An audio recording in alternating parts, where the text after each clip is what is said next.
আজি প্ৰথম মই এটা ৰেচিপি লৈ আহিছোঁ কলডিলৰ ফুলৰ বৰ। আহকচোন চাওঁ কিদৰে বনাওঁ। মই প্ৰথমে কলডিলৰ ফুলৰ ভিতৰৰ টান অংশটো এৰুৱাই লৈছোঁ। তাৰ পাছত বেচন, কৰ্ণফ্ল'ৰ, হালধি, জিৰা,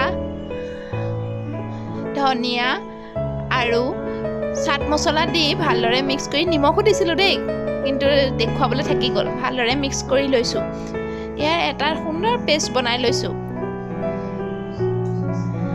তাৰপাছত এখন পেনত তেল গৰম কৰি আৰু কলডিলৰ ফুলখিনি এইদৰে সেই বেচনত লেটিয়াই তাৰ পৰা ভাজি গৈছোঁ।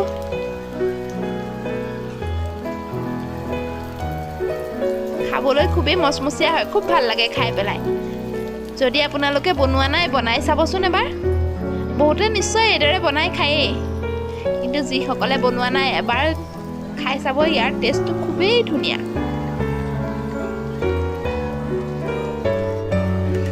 মই গেছটো চিমত ৰাখিছোঁ।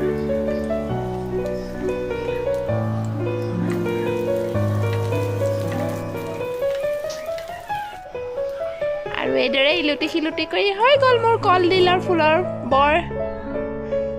কেনেকুৱা হৈছে বাৰু দেখিবলৈ?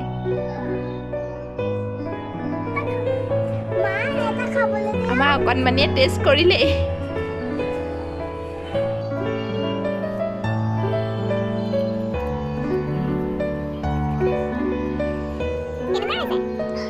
তাই বাৰু ভালেই পালে। আপোনালোকে খাই ক'বচোন কেনেকুৱা পালে।